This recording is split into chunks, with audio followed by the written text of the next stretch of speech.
nothing new to Pakistan, getting back to the IMF, getting to tough conditions, inflation, and everything that we all know that very well.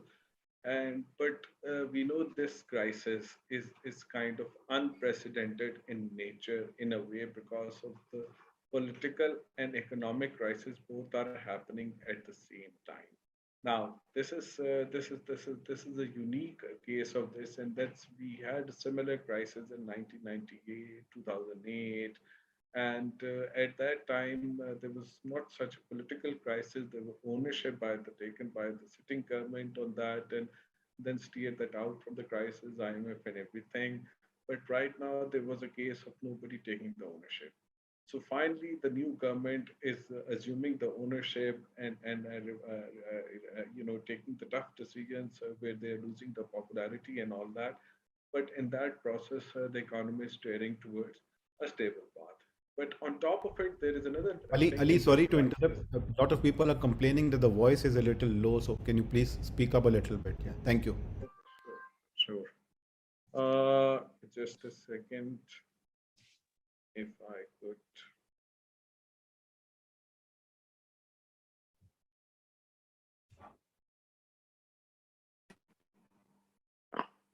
Is it better now? Okay, thank you. So I was using the Bluetooth, so probably that the connection was not that great. So coming back to the point that this crisis is unique in nature, that there's a political and economic crisis in happening at the same time, and nobody was ready to take the ownership. Finally, the sitting government is taking ownership and making tough decisions, but there's a damage done in the past 2 to 3 months because of that. Currency has depreciated, and the magnitude of the subsidies in PKR, both on the energy side and energy and the fuel and the electricity, has magnified. So things can get in control, things can get better, but on top of it, because of there's a global crisis going on as well. So we had COVID. Then there is a commodity super cycle after COVID, where all the commodities coincided into a super cycle. That's a reality. And after that, when economy, but the global economy was steering through that, there's a Ukraine war, and Ukraine and Russia are the main supplier of the food commodities and oil and gas. And because of the sanctions and the ongoing war, so that has exacerbated the problem. And now the commodity super cycle has gone into the super hot cycle. And because of that, the countries like Pakistan in a severe financial stress. We have seen one country in the neighbor defaulted, and they're going through a very severe pain. We have seen Lebanon going through a very difficult time. We have seen Argentina going through another crisis. And then, if things would sustain for the next 6 to 8 months or more for at this price level, and the Ukraine war to continue, the oil and other commodity prices to remain at this super cycle, there would be a few dozen countries who would become close to the default, and maybe a dozen or 2 dozen countries would actually get default. And Pakistan is certainly in the list of 1 dozen to 2 dozen countries. But right now, the good thing about that, we are getting back to the IMF, and that would take us to a better path. But the question is that how can Pakistan come out of that, and why Pakistan get into all this crisis all the time? Now we have Dr. Waqar Masood Khan with us. I mean, he's a great economist and a manager. I mean, he joined the civil service in the 90s. He was a rare latent entry at that time when the people from outside came into the civil service and hence steered through the different governments, the PPP time, PMLN time, and PTI time, and now he's retired and doing things in the digital banking and other sides as well. So I go to Waqar Saab and ask him about the macroeconomic challenges we are facing, and how to come out of that, and what are the lessons we need to learn and go while moving forward. Over to you, sir.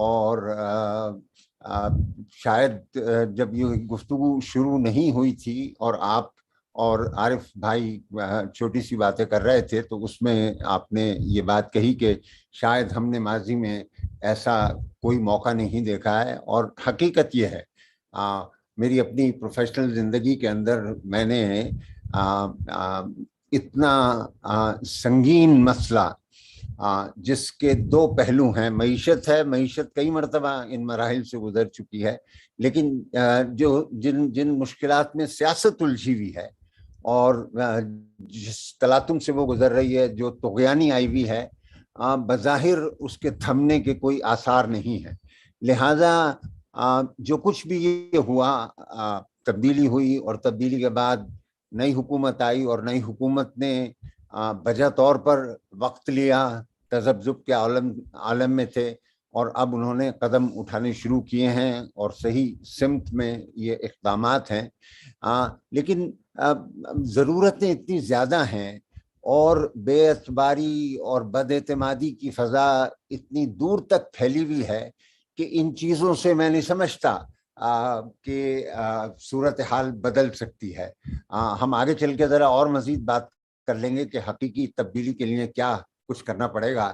فی الحال تو بات یہ ہے کہ یہ جو بڑے قدم اٹھا لیے پیٹرول اور ڈیزل کی قیمتوں کے سلسلے میں، ساتھ ہی یہ مژدہ ہمارے سامنے آ گیا الیکٹریسٹی کا، اور ایک دم 16 سے 24 روپے بیس ٹیرف ہونے والا ہے، 33%، اور اس میں اگر یہ جوڑ لیں جو 5% 5 روپے کا آپ نے دیا ہوا تھا اور وہ بھی واپس لیا جائے تو کچھ ایڈجسٹمنٹس یہاں پر جو ہیں 13-14 روپے کے ہو جائیں گے، جو یقیناً ناقابل برداشت ہوں گے.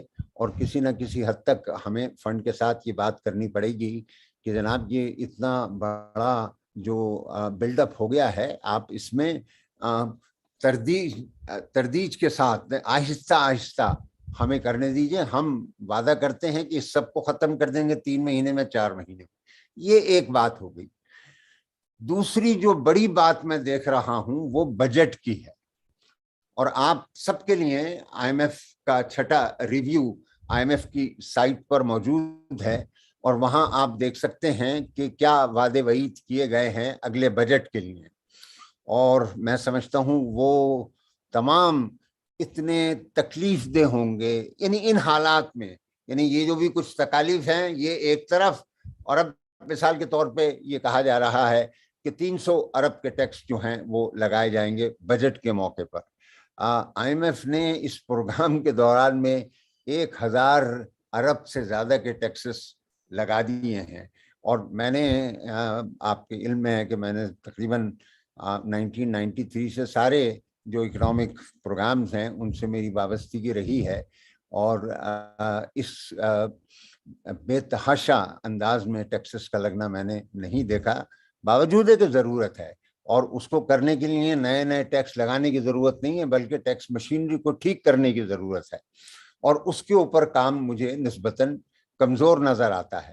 پھر اس کے علاوہ ایک ابھی یہ نمبرز فائنل نہیں ہیں، لیکن اگر ہم مان لیں مفتاح صاحب کی یہ بات کہ 5600 ارب روپے کا ڈیفیسٹ اس سال ہوگا، اور پھر ساتھ میں یہ بات بھی مان لیں کہ آئی ایم ایف تقاضا کر رہا ہے کہ اس کو 3800 پہ لے کر آئیں، تو 16 اور 2 1800 ارب روپے میں سے یہ تو 300 روپے کی بات ہوئی ہے.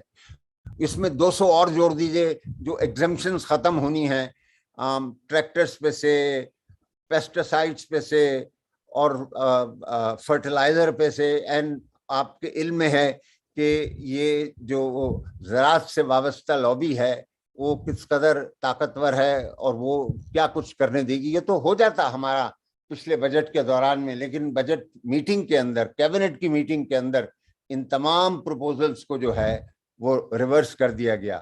تو اب دوبارہ اگر یہ آئیں گے تو دیکھتے ہیں کہ کیبنٹ میں اتنا دم خم ہے کہ وہ ان کو لگائے.